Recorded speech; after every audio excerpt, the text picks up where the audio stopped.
অৱশ্যে মুহূৰ্তৰ এটা বিগ ব্ৰেকিং নিউজ। ক্ষমতা হেৰুৱাই পুনৰ বিজেপিৰ বিৰুদ্ধে যুঁজৰ হুংকাৰ মমতা বেনাৰ্জীৰ।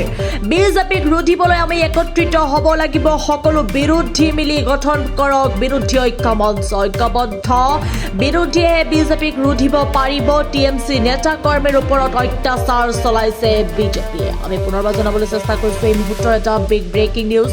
ক্ষমতা হেৰুৱাই পুনৰ বিজেপিৰ বিৰুদ্ধে যুঁজৰ হুংকাৰ মমতা বেনাৰ্জীৰ। বিজেপিক ৰুধিবলৈ আমি একত্ৰিত হ'ব লাগিব। সকলো বিৰোধী মিলি গঠন কৰক বিৰোধী ঐক্য মঞ্চ। ঐক্যবদ্ধ বিৰোধীয়েহে বিজেপিক ৰুধিব পাৰিব। টিএমচি নেতা কৰ্মীৰ ওপৰত অত্যাচাৰ চলাইছে বিজেপি। এই মুহূৰ্তত মমতা বেনাৰ্জীৰ মন্তব্য আছে। আমি মন্তব্য পোনে পোনে শুনাব বিচাৰিছোঁ।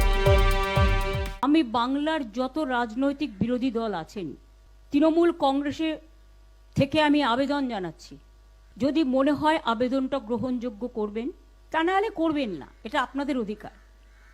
কিন্তু আবেদন জানাতে তো কোনো অসুবিধে নেই। সহ সমস্ত ছাত্র সংগঠন, সহ সমস্ত স্টুডেন্ট ইউনিট, ছাত্র যৌবন এনজিও, তাদের সবাইকে নিয়ে আমি বলবো জোট বাঁধুন।